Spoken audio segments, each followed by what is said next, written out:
વસંત ઋતુ ખરી ને એને ઋતુઓનો રાજા કહેવાય છે. અને જ્યારે વસંત ઋતુનું આગમન થાય ત્યારે જાણે કે સમગ્ર સૃષ્ટિ છે એ નવસર્જન જોવા મળે છે, નવપલ્લિત થાય.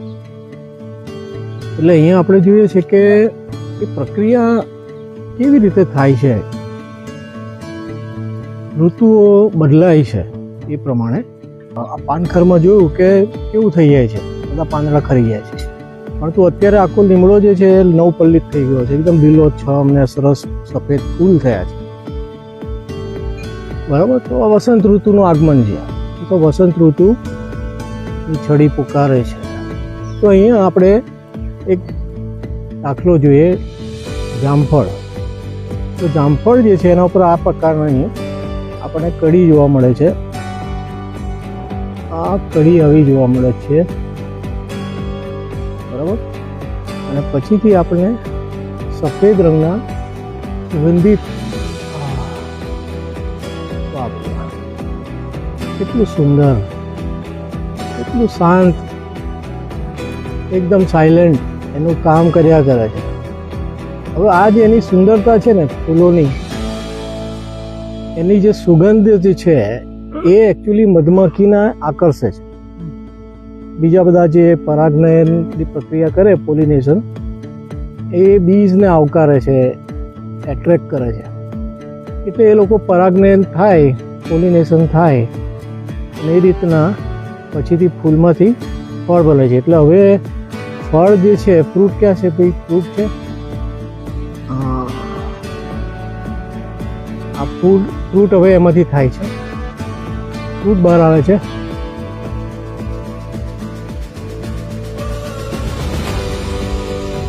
કેટલું સરસ. હવે મોટું થયેલું ફ્રૂટ અહીંયા હતું ને, જામફળનું મોટું ફ્રૂટ. હા, જો આ જામફળનું મોટું ફ્રૂટ છે. હવે આ તો શું છે કે પક્ષીઓ તમે જુઓ ખુશ થઈ જાય છે બધું જોઈને. વસંત ઋતુમાં પક્ષીઓનો અવાજ સંભળાય છે. બરાબર. હવે એ રીતના તમે જુઓ ને તો અહીંયા આપણે જે પેલું રોપ્યું કયું, જાંબુ.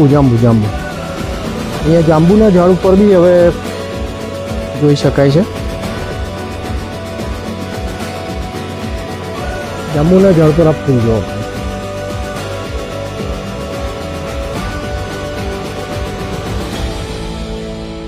આ ફૂલ જે છે નજીકથી આ રીતે જોઈ શકાય. તો આ વર્ષે મને લાગે થશે એની પર જાંબુ, એવું લાગે છે. જો મિત્રો, આ અમે રોપેલું તો હવે ઝાડ થઈ ગયું છે.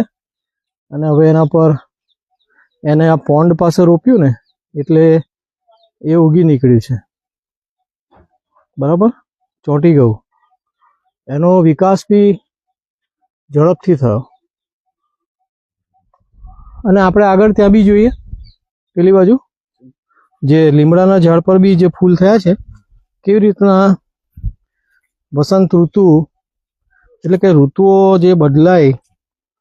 અને હા, આ તો બહુ ઔષધીય ગુણકારી છે આ જે લીમડાના ફૂલ. બરાબર.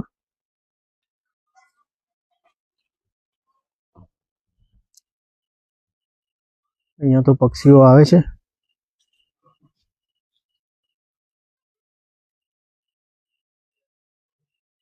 કોકડીયો કુંભાર કેવું બોલે છે, ટુકટુકીઓ બોલે છે.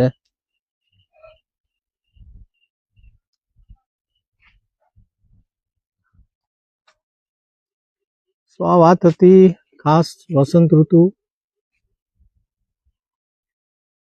ના આગમનની. હમણાં આપણે 20મી તારીખે સ્પ્રિંગ ઇક્વિનોક્સ સેલિબ્રેટ કરીશું. હા, એની તૈયારી જ છે આ વિડીયો, કે કેવી રીતના ઋતુઓમાં પરિવર્તન આવે છે અને કેવી રીતના એ હાઉ ઇટ ઇનિશિએટ્સ. બરાબર. જો અત્યારે આ જે બોલી રહ્યું છે એ ટુકટુકીઓ છે, એને કોપર સ્મિથ બાર્બેટ કહે છે, કંસારો કે એને ટુકટુકીઓ કે જો બોલે છે ટુક ટુક, આવે છે. રાઈટ. તો આ રીતની બધું પ્રક્રિયા સૃષ્ટિમાં આપણે નિહાળીએ છીએ મિત્રો.